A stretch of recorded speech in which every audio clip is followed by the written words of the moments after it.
All right, so there's a situation at Mansfield. Why don't you start at the beginning? Isn't that what you lawyers always say? Faith asked. Fine. The very beginning was last year. One of the kids in my project term class was Daryl Martin. He's a junior now. Very smart, and big dark brown eyes painted with the same brush as his very smooth skin.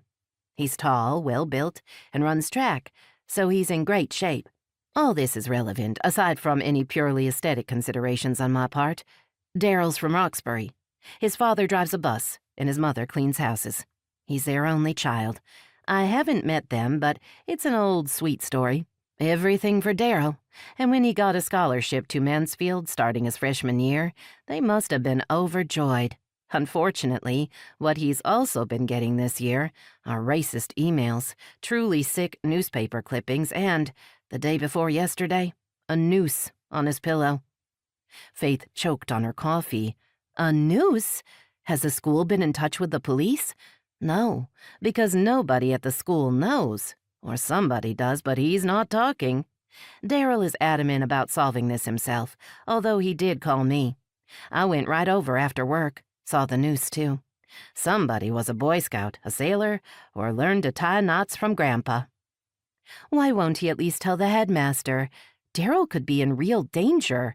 First a noose, then a burning cross, possibly with Daryl as kindling.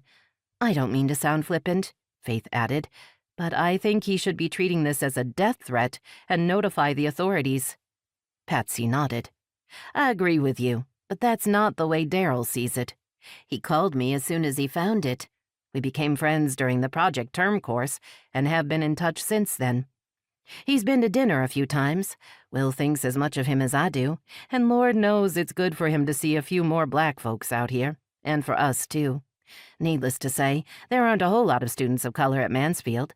Anyway, I went to the school straight from work, and we sat in my car, away from the main part of the campus, talking for over an hour.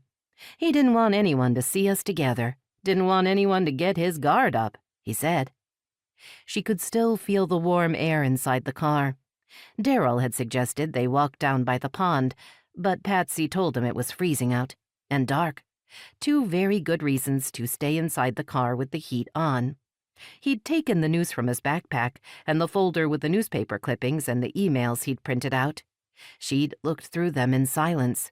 He fiddled with the radio, the way kids do, surfing from one channel to the next, a few notes, a few words, disjointed connections. Now, in the rarefied air of the restaurant, as Patsy listened to herself explaining to Faith what had happened, she went back into the dark interior of the car. Cars, especially moving ones, offer unique opportunities for conversations, not merely because of physical proximity, but also because of the sense that you're removed from everything else in the world, no interruptions, especially if you've remembered to turn your cell phone off. And she had.